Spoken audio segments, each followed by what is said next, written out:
વિસનગરમાં જેસીસના દ્વારા આયોજિત સભામાં સ્વામી સચ્ચિદાનંદ પરમહંસ ભક્તિ નિકેતન આશ્રમ પેટલાદ દંતાલીવાળાનું પ્રવચન.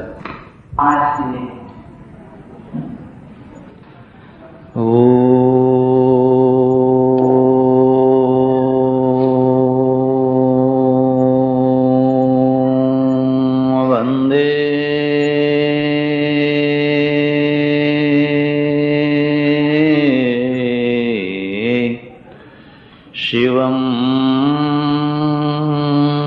શંકરમ.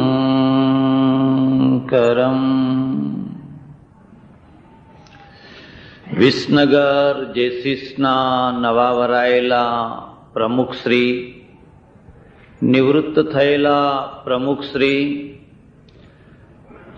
શપથ સમારોહ વિધિ પતાવવા માટે આવેલા પુરોહિતશ્રી, મંચ ઉપર બિરાજેલા વિશિષ્ટ મહાનુભાવો, જેસીસ બંધુઓ, સજ્જનો અને બહેનો, જગતનો અર્થ ગતિ થાય છે.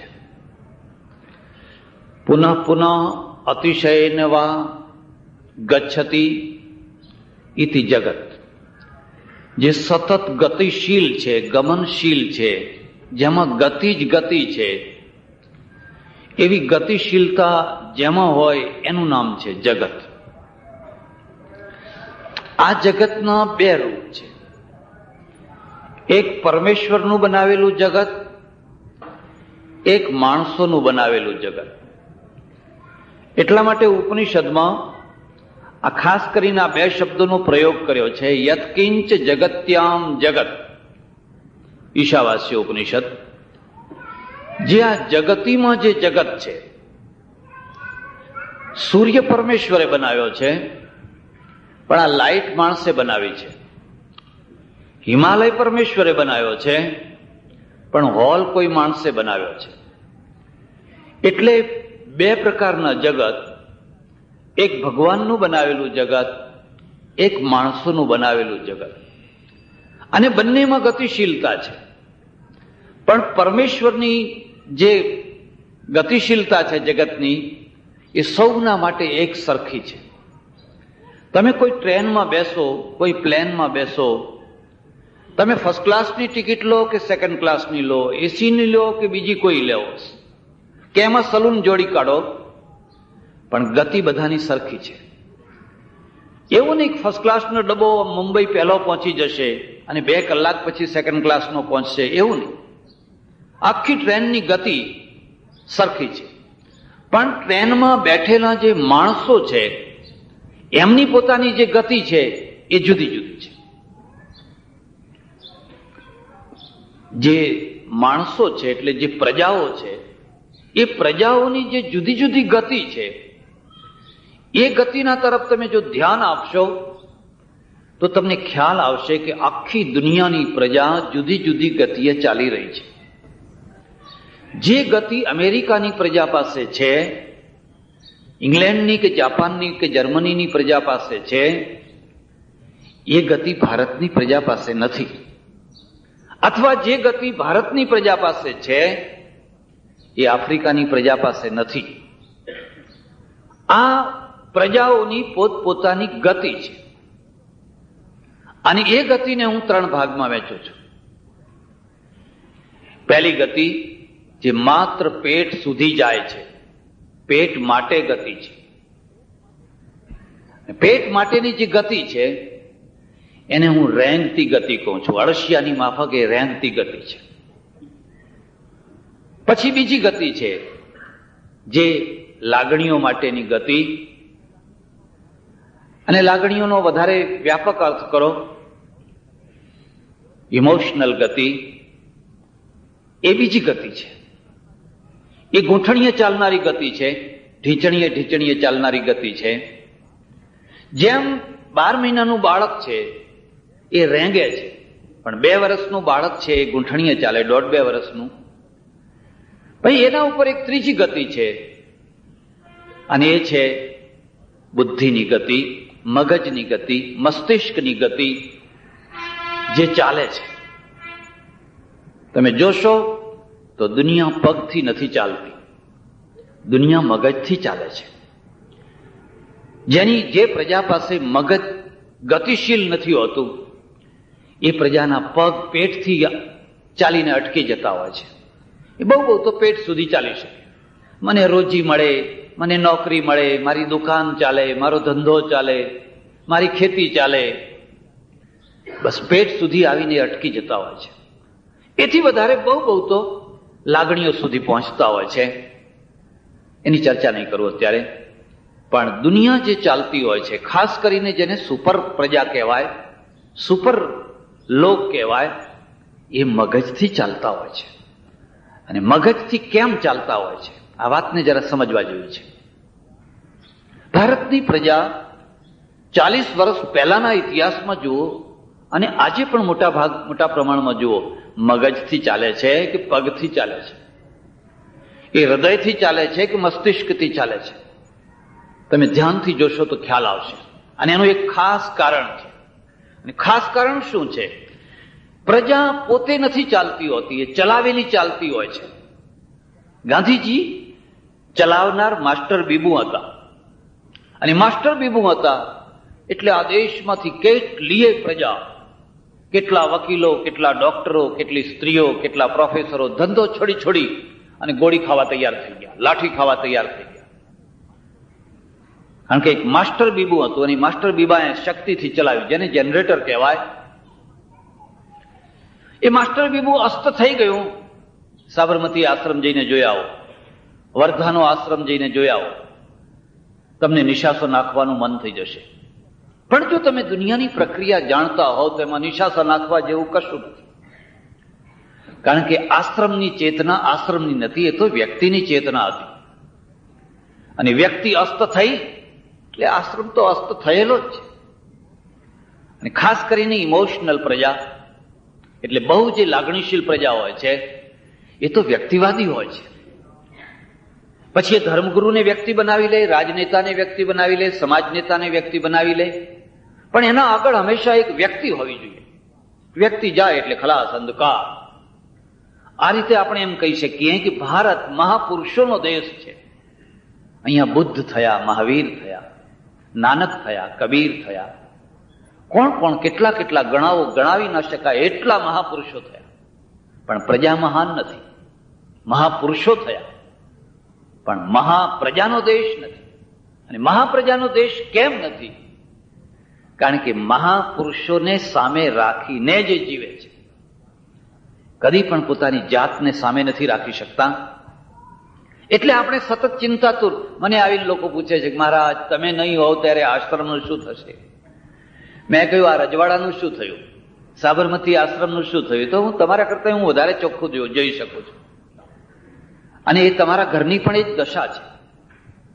પણ અમેરિકામાં એ પ્રશ્ન નથી કે બુશ નહીં હોય તો અમેરિકાનું શું થશે, કે થેચર નહીં હોય તો ઇંગ્લેન્ડનું શું થશે. કારણ કે ઘરમાં બધી થેચરો જ છે. એક સ્ત્રીઓ થેચર છે. આપણે તો એક કોઈ હોય ટગર જોયા કરી, બસ તમે અમારા ઉદ્ધારક, તમે અમારા સર્વસ્વ. અને આનું નામ જ ઇમોશનલ પ્રજા છે. તે એટલે સુધી એ બુદ્ધિશાળી ગુરુઓના શિષ્યો બુદ્ધિશાળી નથી હોતા. હું રજનીશને બુદ્ધિશાળી માણસ માનું છું, પ્રખર બુદ્ધિશાળી. કદાચ લાખોમાં કરોડોમાં એકાદ માણસને જે બુદ્ધિ મળે એ બુદ્ધિ એને મળે.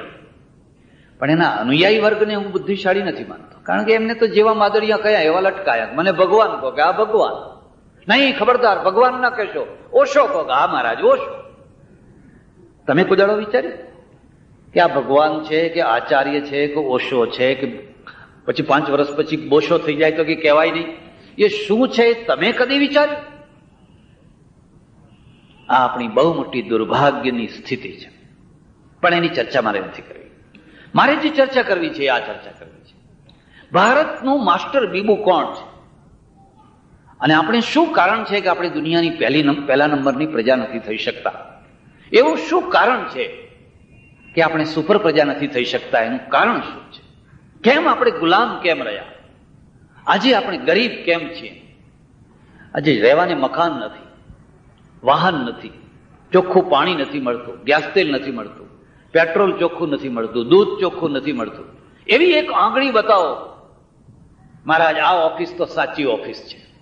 એવું એક તીર્થ બતાવો, મહારાજ આ તીર્થ તો બહુ સાચું તીર્થ છે, અહીં કોઈ ભેદભાવ નથી. એવો એક આશ્રમ બતાવો. કેમ આપણે આ સ્થિતિમાં કેમ પહોંચ્યા છીએ?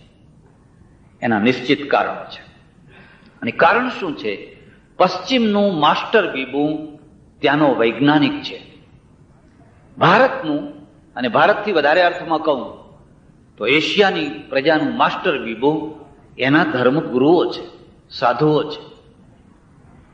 ભારતની પ્રજાનું ઘડતર વૈજ્ઞાનિક નથી કરતા.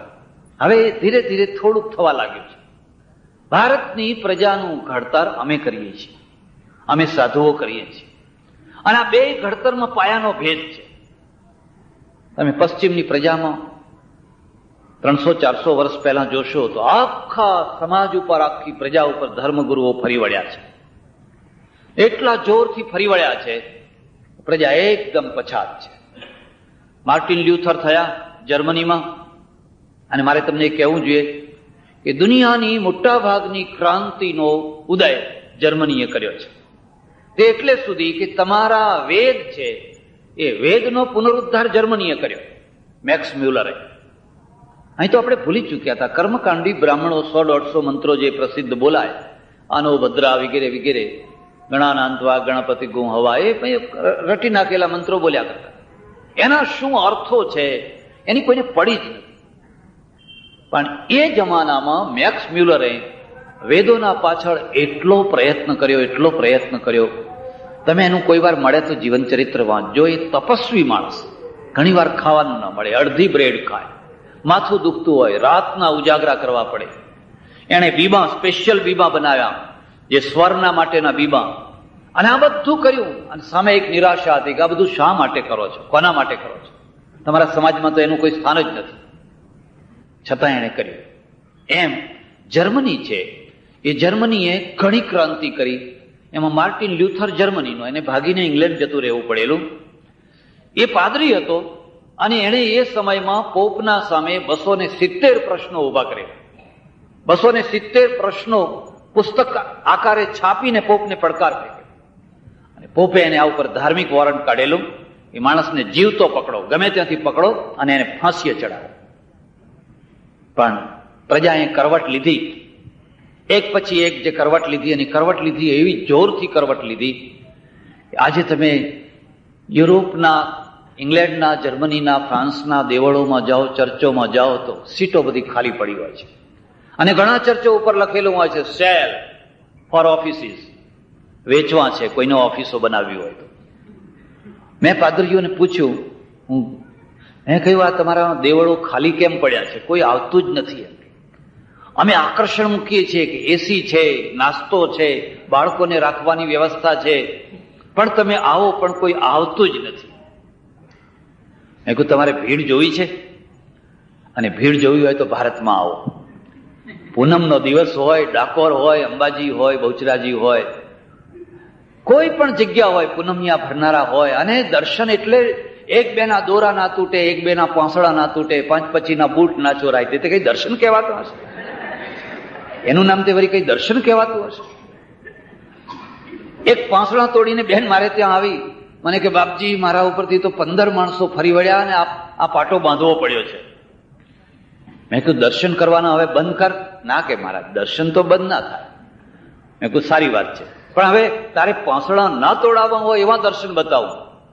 મને કે કયા? મેં કહું અમાવાસ્યાના દિવસે જવું. કોઈ દિવસ પૂનમના દિવસે ના જવું, અમાવાસ્યાના દિવસે જવું. જેણે પૂનમ બનાવી છે એણે અમાવાસ્યા બનાવી છે. અને પૂનમ અને અમાવાસ્યાનો કોઈ કરતા જુદો નથી. અને જે મંદિરમાં જે ભગવાન બેઠો છે એ પૂનમના દિવસે એ જ હોય છે, અને અમાવાસ્યાના દિવસે પણ એ જ હોય છે. મને કે ના હવે કોઈ ના હોય ને આપણે દર્શન કરીએ એમાં જ કઈ મજા આવતી હશે? મજા તો ત્યારે આવે કે આમ ધક્કા ધક્કી થતી હોય, કોઈ આપણને વલોવતું હોય, કોઈ કચોટતું હોય, ત્યારે આમ લાગે કે હા કંઈક દર્શન થઈ રહ્યા છે. એમ અમારે ત્યાં આવો, તમે ભીડ જોઈ હોય તો આવો.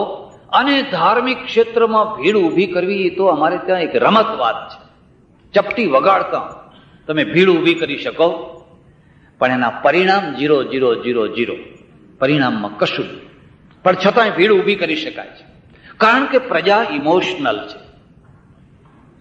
પ્રજાની કક્ષા હજુ મસ્તિષ્ક સુધી પહોંચાડી શકાય નથી.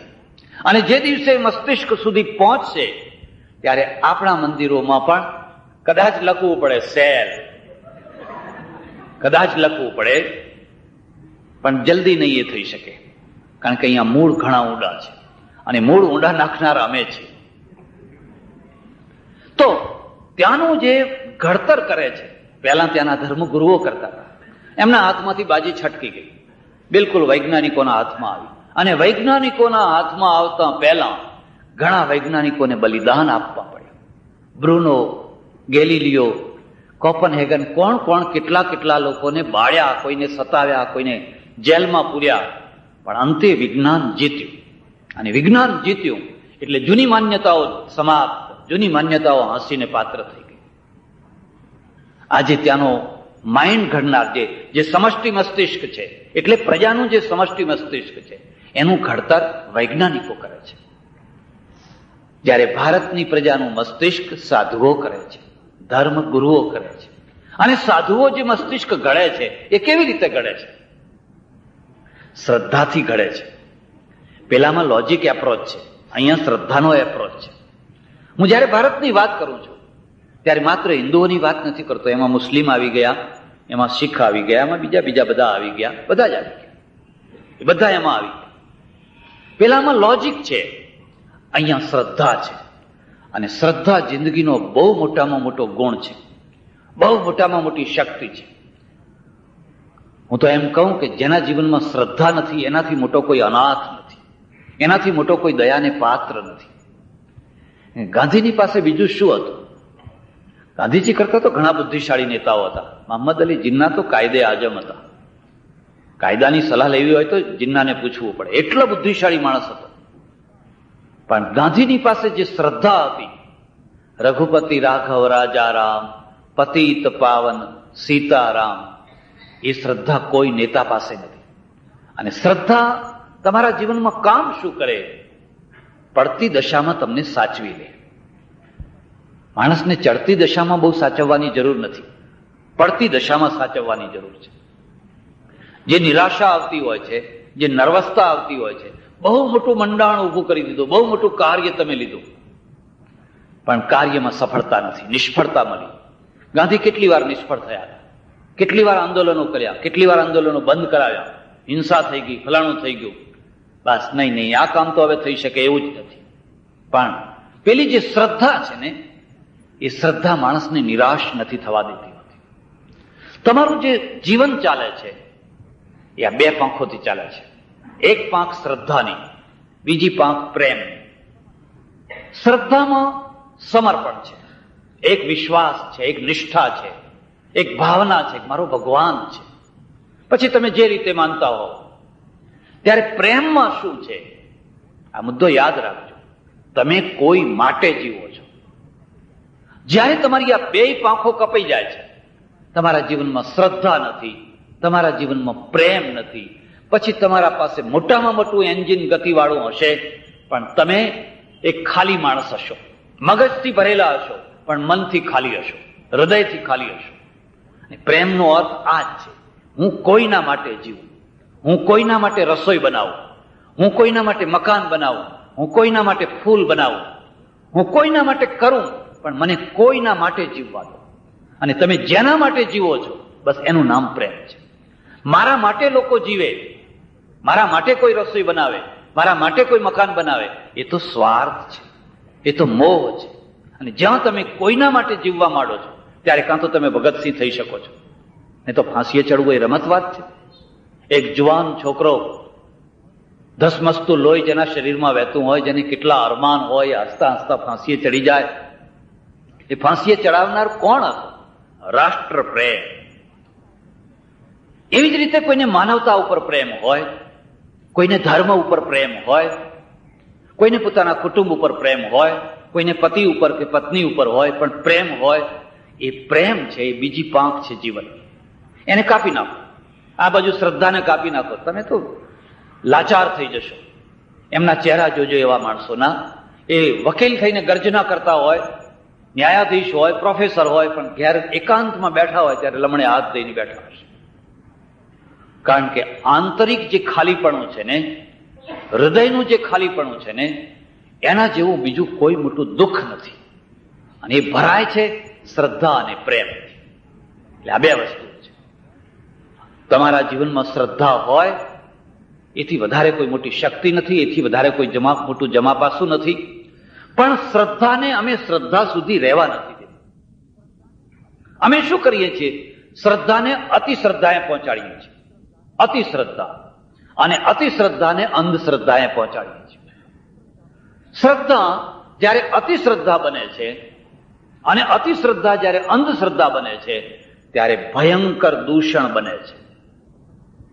એ ભૂષણ નહીં પણ ભયંકર દૂષણ બને છે. અને ભયંકર દૂષણ બનીને કામ શું કરે છે? એમાંથી ચમત્કાર ઉભો થાય છે. વાતને સમજો જરા.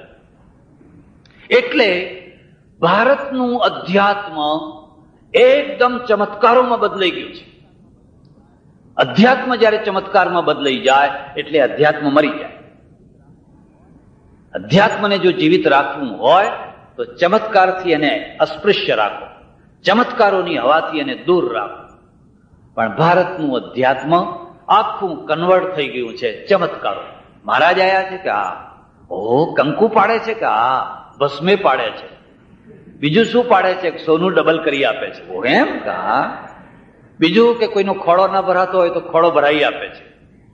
બસ બસ ચાલ્યું તમારું. બહુ જલ્દીથી આ ટૂંકા એપ્રોચમાં અહીં માણસ મહાન થઈ જાય છે. હું તમને એક પ્રશ્ન પૂછું છું, ગાંધીજીએ કોઈ દિવસ કંકુ પાડ્યું હતું? 600 ઉપરના રજવાડા એક કરવા માટે વલ્લભભાઈ પટેલે કોઈ જગ્યાએ કંકુ પાડ્યું હતું? 250 વર્ષ સુધી અંગ્રેજોએ રાજ્ય કર્યું. એમણે કોઈ કંકુ પાડનારને સાથે રાખ્યો હતો? કોઈ ભસ્મ પાડનાર, કોઈ કંકુ પાડનાર, કોઈને સાથે રાખ્યો હતો? એ શ્રદ્ધાળુ હતા, એ રવિવારે ચર્ચમાં જતા હતા, એ નાસ્તિક નતા. પણ એ અંધશ્રદ્ધાળુ નતા, અતિ શ્રદ્ધાળુ નતા. અને અતિ શ્રદ્ધાળુ નતા એટલે એ નિર્ણય કરી શકતા. આજે તો દશા એ છે કે દિલ્હી અને ગાંધીનગરમાં તાંત્રિકો પલાઠી વાળીને બેઠા છે. એક તરફ નીચેમાં નીચી કક્ષાના જે ભુવાઓ છે, ધૂણનારા, ધૂણાવનારા, ભૂત પ્રેત કાઢનારા, ત્યાંથી એની કક્ષાઓ કરતા કરતા કરતા ઠેઠ ઉપર સુધી જે બ્રહ્મની વાતો કરનારા છે, એક જ કક્ષાના છે. હા, ફરક જુદો છે, માત્ર એનું રૂપ માત્ર જુદું છે. અને રૂપ જુદું છે એટલે પરિણામ એ આવ્યું છે કે પ્રજા છે ચમત્કાર પ્રિય બની છે, પુરુષાર્થ પ્રિય નથી બની, ચમત્કાર પ્રિય બની છે. એને ચમત્કાર પ્રિય બનાવી કોણે? અમે બનાવી. એટલે ઘણી વાર મારી પાસે લોકો આવે, મહારાજ હવે ચમત્કારની જ વાત તમને હું કરું. એટલા ચમત્કારો મગજમાં ભર્યા છે, એટલા ચમત્કારો ભર્યા છે. અને આ આવે છે તમારા પુરાણોમાંથી, રામાયણમાંથી, મહાભારતમાંથી. એની કથાઓ વાંચજો. શાપ અને આશીર્વાદ, વરદાન અને શ્રાપ, વરદાન અને શ્રાપ, વરદાન અને શ્રાપ. દશરથને પુત્ર નથી, હવે પુત્ર લાવવો ક્યાંથી? ચાલો ફલાણા ઋષિ પાસે જઈએ. અને ફલાણા ઋષિ છે એ એમને પુત્ર માટેનું વરદાન આપે છે, એટલે એમના ઘરમાં પુત્ર થાય છે. ભાગવત વાંચો, મહાભારત વાંચો, રામાયણ વાંચો, શિવ પુરાણ વાંચો, ગરુડપુર, કોઈ પણ પુરાણ વાંચો, એની બધી કથાઓ શ્રાપ અને આશીર્વાદ, શ્રાપ અને આશીર્વાદ. ફલાણા ઋષિએ શ્રાપ આપ્યો, ફલાણા ઋષિએ આશીર્વાદ આપ્યો. એ સાંભળનાર જે પ્રજા છે એનું માઇન્ડ ઘડાય છે, એમાંથી એનું મગજ ઘડાય છે. હવે મગજ કેવું ઘડાય છે કે આપણે પણ જો આપણું કલ્યાણ કરવું હોય તો કોઈનો આશીર્વાદ લો. મને એક માણસે પૂછ્યું પરદેશમાં, મને કે મહારાજ તમે પ્રિષ્ટ છો? મેં કહું હા. તમે કામ શું કરો છો? મેં કહું 2 કામ કરું છું. એમ? શું કામ કરો છો? મેં કહું એક દર્શન આપવાનું ને એક આશીર્વાદ આપવાનું.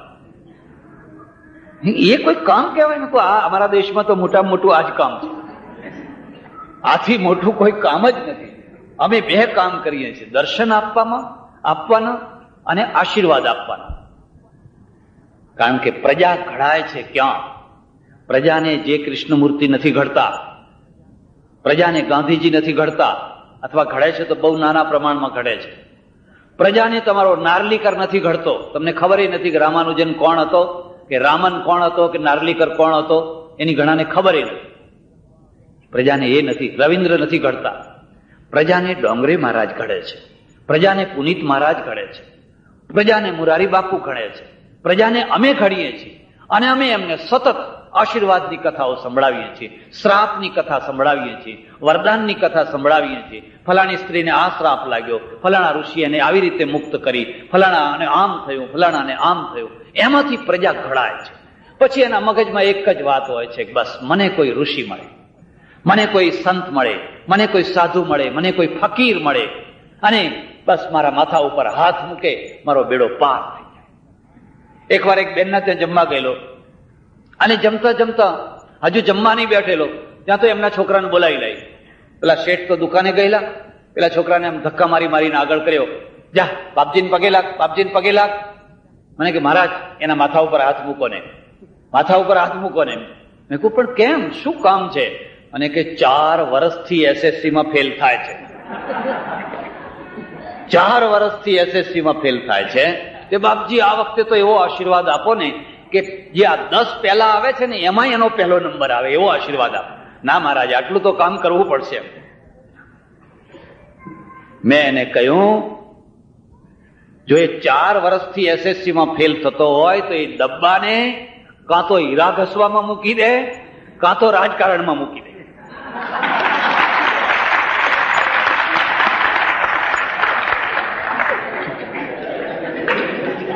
તું ભલી થા અને એને ધક્કા મારીને કોલેજમાં ના લઈ જાય, એનું કામ જ નથી. આ 2 ક્ષેત્ર એવા છે, જો હીરા ઘસવામાં પડ્યો બેડો પાર એનો. અને નહીં તો રાજકારણ તો છે જ ને, એના દરવાજા બધાના માટે ખુલ્લા છે, બધાના માટે ઉઘાડા દરવાજા છે. ને મોટા ભાગે તો તમારે જોવું હોય તો જોજો, જે કોલેજોમાં, હાઈસ્કૂલમાં જે વારંવાર ફેલ થતા હોય એ લોકો રાજકારણમાં બહુ પાસ થતા હોય છે. કારણ કે અહીંયા જે ફેલ થાય ત્યાં બહુ પાસ થતા હોય છે. મેં એને પૂછ્યું, બેન આ છોકરો 4 વર્ષથી ફેલ થાય છે, તે ટ્યુશન નથી રાખતી? અત્યારે તો ટ્યુશનનો જમાનો છે, તારે ટ્યુશન રાખવું જોઈએ. મને કે મારા ટ્યુશન રાખીએ છીએ, 2,000 રૂપિયા ટ્યુશન ના આપીએ છીએ, ટ્યુશન રાખવા છતાંય પાસ નથી થતો? કે ના. તો બેન તે 4 વર્ષના 8,000 રૂપિયા ટ્યુશનમાં આપ્યા, અને હવે હું તારા હાથમાં આવ્યો ને 1 ટંક જમાડીને ત્યારે પહેલો નંબર લાવવો છે? હું એને પહેલો નંબર લાવવાનો આશીર્વાદ આપું ને એના બદલામાં તું મને 1 ટંક જમાડે અને પેલા માસ્તરોને 8,000 રૂપિયા આપ્યા, મારો કસ કાઢવો છે તારે? આ અમારું ઘડેલું માઇન્ડ છે, આ અમારું ઘડેલું મસ્તિષ્ક છે. અને આ મસ્તિષ્ક એટલા વ્યાપક પ્રમાણમાં છેલ્લા 40 વર્ષમાં આ વધ્યું છે, ઘટ્યું નથી. આ દેશમાં ચમત્કાર પ્રિય, અને જેટલી ચમત્કાર પ્રિયતા વધે એટલી અધ્યાત્મ ભાવના ઘટે. આ બે તુલના કરી લે. જ્યાં ચમત્કારો થતા હશે ત્યાં અધ્યાત્મ નહીં. અને હું આંખ મીચીને કહી દઉં કે જ્યાં વ્યવસ્થિત રીતે ચમત્કારોની વાતો થતી હશે ત્યાં પાખંડ રહેવાનું ને રહેવાનું જ. પાખંડ વિના ચમત્કારો હોય જ. તો પેલો વૈજ્ઞાનિક એપ્રોચ છે, આપણો એપ્રોચ છે અતિ શ્રદ્ધાનો, ચમત્કારનો એપ્રોચ છે. અને એ અમે એટલા માટે ઘડીએ છીએ કે હું એમ માનું છું કે આપણા ત્યાં ધાર્મિક ક્ષેત્રમાં 4 પીરિયડ આવ્યા છે, 4 પીરિયડ. અને આ ચારેયને હું બહુ સંક્ષિપ્તમાં હું તમને કહીશ સમય પ્રમાણે. એ છોકરાને બહાર લઈ જાવ, બધાને વિક્ષેપ કરે છે, બહાર લઈ જાવ, બહાર લઈ જાવ, બધાનું ધ્યાન ત્યાં જાય છે. પહેલો જે પીરિયડ છે એને હું વૈદિક પીરિયડ અથવા ઋષિ પીરિયડ કહું છું. બીજો જે પીરિયડ છે એને હું શ્રમણ પીરિયડ અથવા સાધુ પીરિયડ કહું છું. ત્રીજો જે પીરિયડ છે એ પૌરાણિક પીરિયડ છે. અને ચોથો છેલ્લો જે પીરિયડ છે એ સુધારકોનો પીરિયડ છે. તમે આ 4 પીરિયડમાં ધર્મને આમ વળેલો જોશો, વાંકો ચૂકો. કારણ કે જે મેં ગતિ કહ્યું ને, જગત ગતિશીલ છે, એમ ગતિ કદી પણ સીધી નથી હોતી. ઇલેક્ટ્રિકનો એરો જોજો તમે, વીજળીનો એરો જોજો, આમ આમ આમ આમ. એ આગળ જાય પાછી આવે, આગળ જાય પાછળ આવે, આગળ જાય પાછળ આવે. તમારા ઘરની આ દશા, તમારી દુકાનની આ દશા, તમારી વ્યક્તિગત જીવનની આ દશા. કોઈ વાર તમે આગળ જાઓ, વળી થોડા પાછા આવો, વળી પાછા આગળ જાઓ. કદી એવું ના બને કે તમે સીધા સીધા સીધા સીધા ચાલ્યા જ કરો. 360 દિવસ તમે સીધી રીતે એક જ સ્પીડમાં ચાલ્યા કરો. કદી એવું બની જ નથી. ગતિના માટે આ અનિવાર્ય નિયમ છે. આગળ જઈને પાછા આવો, પાછા આગળ જાઓ, વળી પાછા આવો. એમ આપણા ત્યાંનો સૌથી પહેલો પીરિયડ જેને હું કહેવા માંગુ છું એ ઋષિ પીરિયડ છે, વૈદિક પીરિયડ છે. અને વૈદિક પીરિયડમાં માસ્ટર બીબુ ઋષિ છે. એ આખા સમાજનું મગજ ઘડનારું જે બીબુ, માસ્ટર બીબુ છે, એ ઋષિ છે. અને ઋષિ કોણ છે? નદીના કિનારે પોતાનું ગુરુકુળ બાંધે છે. કોઈ ફંડફાળો નહીં, કોઈની પાસે યાચના નહીં, કોઈની પાસે પૈસો નહીં માગવાનો. વિદ્યાર્થીઓને પોતે શ્રમ કરીને લાકડા લાવે છે, ઘાસ લાવે છે, ઝૂંપડા બનાવે છે, લીપે છે, ઘૂંપે છે. બસ ગુરુકુળ તૈયાર. કારણ કે માસ્ટર બીબુ જો માગતું થઈ જાય, માસ્ટર બીબુ જો યાચના કરતું થઈ જાય તો એ કદી પણ સત્યની પ્રતિષ્ઠા નહીં કરી શકે. અને ધર્મની પ્રતિષ્ઠા સત્ય ઉપર થતી હોય છે. એ એક સંપુટ છે. બે કોડિયા વચ્ચે ધર્મ રહેતો હોય છે. નીચે સત્ય, ઉપર ન્યાય, વચ્ચે ધર્મ. સત્ય ન્યાયના વચ્ચે ધર્મ. સત્ય જે આપે, સત્યની પ્રતિષ્ઠા જે કરાવી આપે, એનું નામ બ્રાહ્મણ છે, એનું નામ ઋષિ છે, એનું નામ સાધુ છે, સંત છે. અને ન્યાયની પ્રતિષ્ઠા કરાવી આપે એનું નામ નેતા છે, એનું નામ રાજા છે. નેતા, રાજ, ન્યાયની પ્રતિષ્ઠા કરાવી આપે. હવે તમે માનો કે તમારી પાસે સત્ય નથી, તમારી પાસે ન્યાય નથી, માત્ર ધર્મ છે. એ તો રૂઢિઓ છે, એ તો મળદું ઉપાડીને ફરો છો. જેમાં સત્ય ના હોય, જેમાં ન્યાય ના હોય, પછી તમે સવારથી સાંજ સુધી કેટલી વાર મંદિર મસ્જિદના ચક્કર કાપો છો. એ તો રૂઢિઓ છે, માત્ર એક મળદું ઉપાડીને ફરો છો. હા, સત્યનો આધાર આપવો છે. અને જયારે સત્યના આધારની હું વાત કરું છું તો હું તમને બે દાખલા આપીશ. તમે રામાયણ જુઓ, તમે મહાભારત જુઓ. આ બંનેની અંદર એક બહુ મુદ્દાનો ફરક તમને લાગશે. મહાભારતમાં દ્રૌપદીના ચીર સભા વચ્ચે ખેંચાયા, અને ચીર ખેંચનાર સગો દિયર છે. કોઈ બીજો દુશ્મન નથી, સગો દિયર છે, એક જ વંશમાં જન્મેલો. અને જયારે ચીર ખેંચાતા હતા ત્યારે ભીષ્મ બેઠા હતા, દ્રોણ બેઠા હતા, કૃપાચાર્ય બેઠા હતા, એકથી એક મહારથીઓ બેઠા, શસ્ત્ર શૂર ધનુર્ધારીઓ બેઠા હતા. પણ કોઈ ઊંચું માથું કરીને એમ કહી ના શક્યું કે આ અબળાની લાજ ના લૂંટાય. કેમ? એ શસ્ત્રશૂર હતા, વાકશૂર નતા, શસ્ત્રશૂર હતા. અને શસ્ત્રશૂર હતા એટલે રણમાં તો મર્દાનગી બતાવી શકે, પણ જ્યાં સાચી વાત કહેવાની હોય ત્યાં પછી માથું નીચું ઘાલે કે જવા દો ને, કરવા દો ને. આપણી લોકસભામાં અને આપણી વિધાનસભામાં ઘણા ભીષ્મો ભેગા થયા છે. આપણી લોકસભા અને વિધાનસભામાં બધા કેટલાય દ્રોણાચાર્યો ભેગા થયા છે. એ કે દુર્યોધન લીલા લહેરકાર, અમે આંગળી ઊંચી કરી આપશું. તારે જયારે પણ જે વોટની જરૂર પડે, જે મતની જરૂર પડે, અમને કહેજે, અમારો હાથ તો હંમેશા તારા પક્ષે ઊંચો જ છે. પ્રજાની દુર્ગતિ દુર્યોધનથી નથી થતી હોતી. કારણ કે દુર્યોધનનું બળ તો ભીષ્મ છે, દુર્યોધનનું બળ તો દ્રોણાચાર્ય છે. એ લોકો સંતાપ કરે. જયારે પેલું તલાક બિલ પાસ થયું ત્યારે મારે ત્યાં 3-4 એમપીઓ આવેલા આશ્રમમાં, ઓળખીતા. મેં એમને પૂછ્યું કે આ બિલ પાસ થયું, તમે એમાં સંમત છો? અને કે ના. તો સંમત નથી તો પછી તમે આમાં હાથ કેમ કર્યો એની સંમતિમાં? બાપજી શું કરીએ, આપણું કેરિયર સાચવવા માટે હાથ કરવો પડે. એ કેરિયર એટલે શું? ના, એ તો જો ના કરીએ તો ફેંકાઈ જઈએ ને પછી તો અમારો કોઈ ક્લાસ જ ના રહે.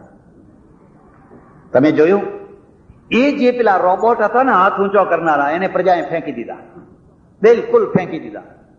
અને જે ફેંકાઈ ગયો હતો, જે પોતાની સત્યનિષ્ઠાના કારણે જે માણસ ફેંકાઈ ગયો હતો, કોણ ફેંકાઈ ગયો હતો? નહીં, એક પેલો ખાન હતો ને, આરિફ મોહમ્મદ ખાન. જે આરિફ મોહમ્મદ ખાન જે આ સત્યના ખાતર જે ફેંકાઈ ગયો હતો, લોકોએ કહ્યું ખલાસ, આનું કેરિયર ખતમ થઈ ગયું. આજે તમે જુઓ તો એથી વધારે સારી જગ્યાએ આવ્યો છે. કારણ કે ગતિ આમ જાય પાછી આમ આવે, પાછી આમ જાય પાછી આમ આવે. તમારામાં એટલી હિંમત હોવી જોઈએ કે સત્યની પ્રતિષ્ઠા કરતા કદાચ મારે ફેંકાઈ જવું પડે તો હું ફેંકાઈ જઈશ. લાલ બહાદુર શાસ્ત્રી ફેંકાઈ ગયા હતા, ગાંધીજી કેટલી વાર ફેંકાઈ ગયા હતા, પણ ફરી પાછું તમારી ગતિ એ તરફ આવે.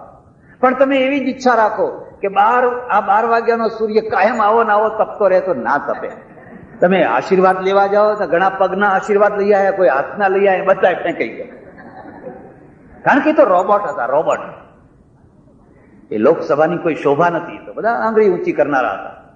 અને એના કારણે મહાભારતમાં તમે જોશો તો સભા વચ્ચે દ્રૌપદીના ચીર ખેંચાયા છે, અને એને રોકનાર એક માણસ નથી નીકળ્યો ઉભો થઈને. ત્યારે રામાયણમાં તમે જુઓ, રામાયણમાં જયારે સીતાજીનું હરણ કર્યું, હરણ કરતી વખતે પહેલા મારીચને સાધ્યો. મારીચે કહ્યું, નહીં, આ ખોટું કામ છે, રાવણ આ ખોટું કામ છે, તું મારો ભાણેજ ખરો, પણ આ રસ્તો સારો રસ્તો નથી, આ વિનાશનો રસ્તો છે. જો સત્યની પ્રતિષ્ઠા થઈ, ભલે માન્યો ના માન્યો એની વાત, પણ કેનારે સાચી વાત તો કઈક ન કરી.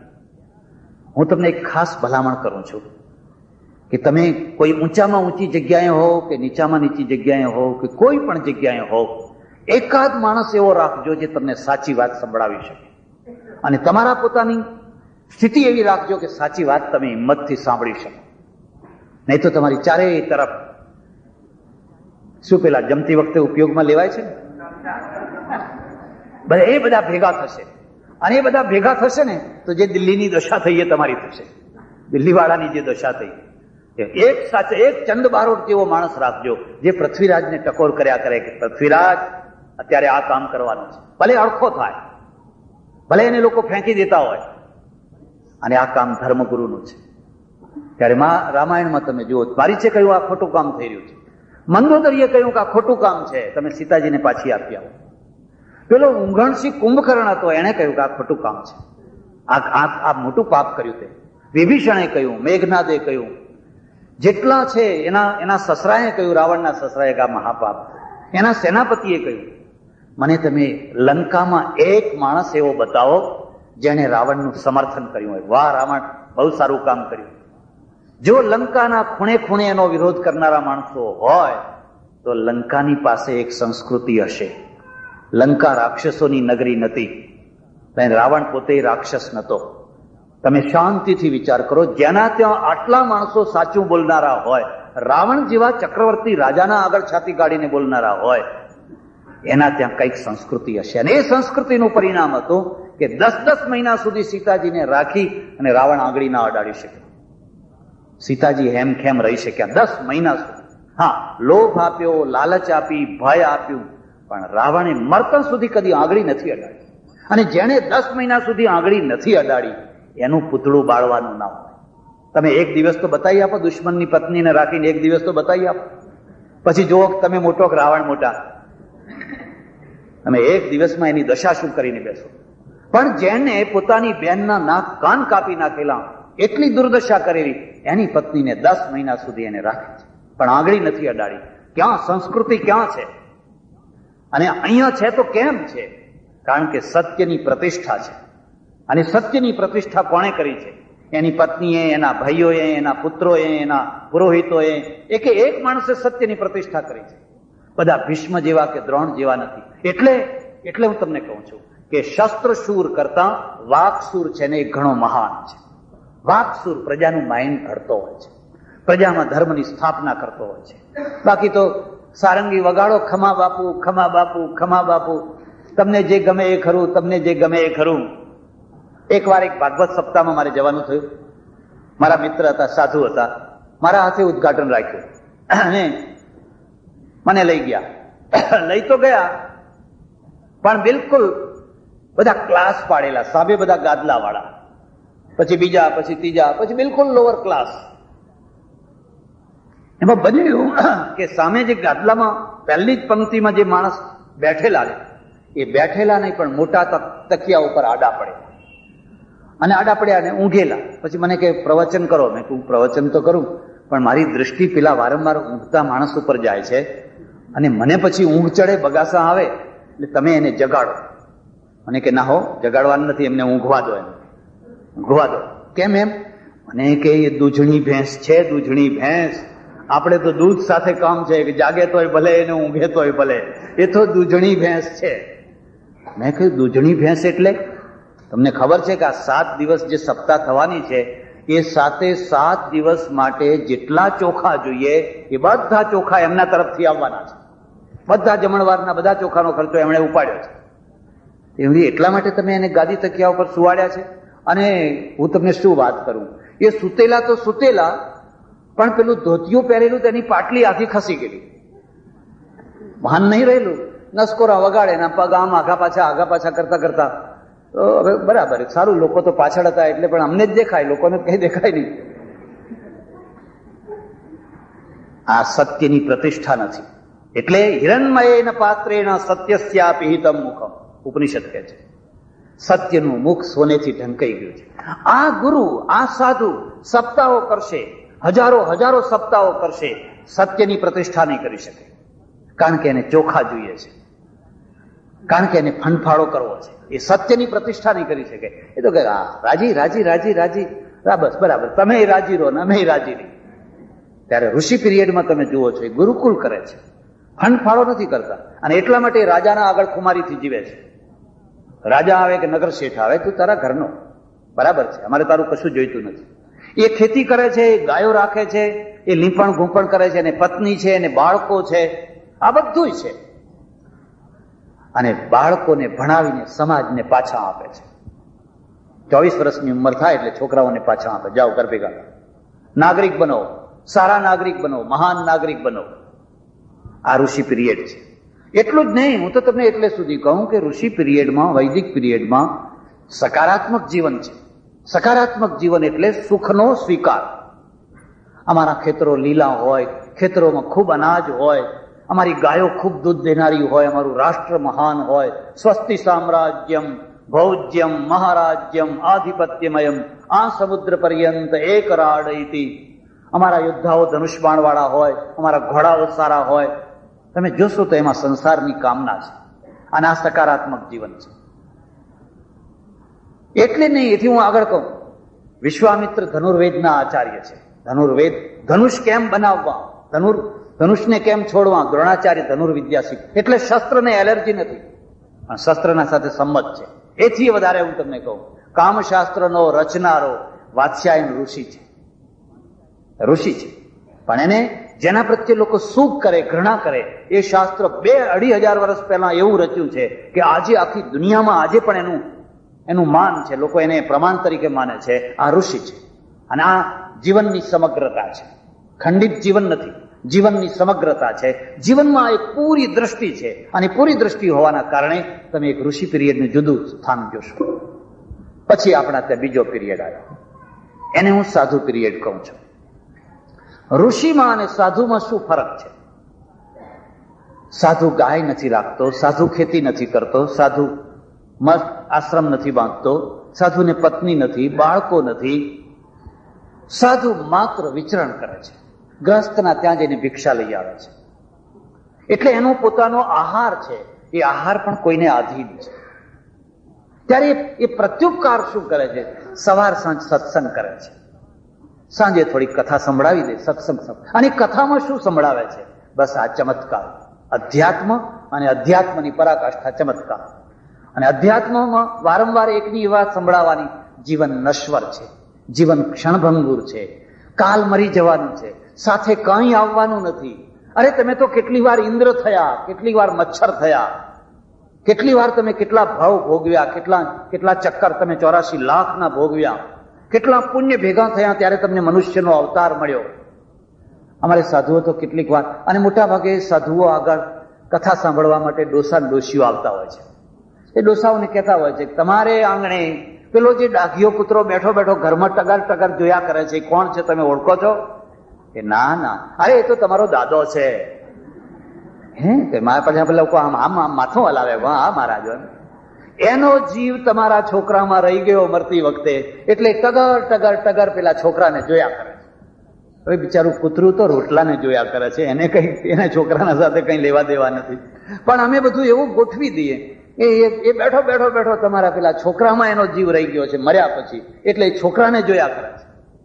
અને આ બધા અમારા શ્રોતાઓ એવા કે એમાંથી એકે ઉભો થઈને એમ ના કે મહારાજ એ ડાઘિયો કૂતરો મારો દાદો નહીં પણ તમારો દાદો હોવો જોઈએ. બધા આમ માથું હલાવે છે કે હા મહારાજ સત્ય વચન, હો સાચું વચન. અરે બળદ થવું પડશે, ભેંસો થવું પડશે, ફલાણું થવું પડશે, ફલાણું થવું પડશે, કાંઈ ભેગું આવવાનું. અને એમાં એની કરોડરજ્જુ ક્યાં આવી ગયો? વૈદિક પીરિયડમાં અને આ શ્રમણ એટલે સાધુ પીરિયડમાં બે મુદ્દાની આખી દ્રષ્ટિ બદલી. વૈદિક પીરિયડમાં સુખ છે ને એ સ્વીકાર્ય છે, જ્યારે અહીંયા સુખ ત્યાજ્ય છે. તમે સોનાના દાગીના પહેરશો તોય શું, આરસપાનના બંગલામાં રહેશો તોય શું, અને મર્સિડીઝ જેવી ગાડીમાં બેઠીને ફર્યા તોય શું? કશું જ નથી. મરી ગયા એટલે બસ ખલાસ, કઈ જ નહીં. અને રોજ દૂધપાક ખાશો તોય શું? અરે દૂધપાક તો ખાધો એટલે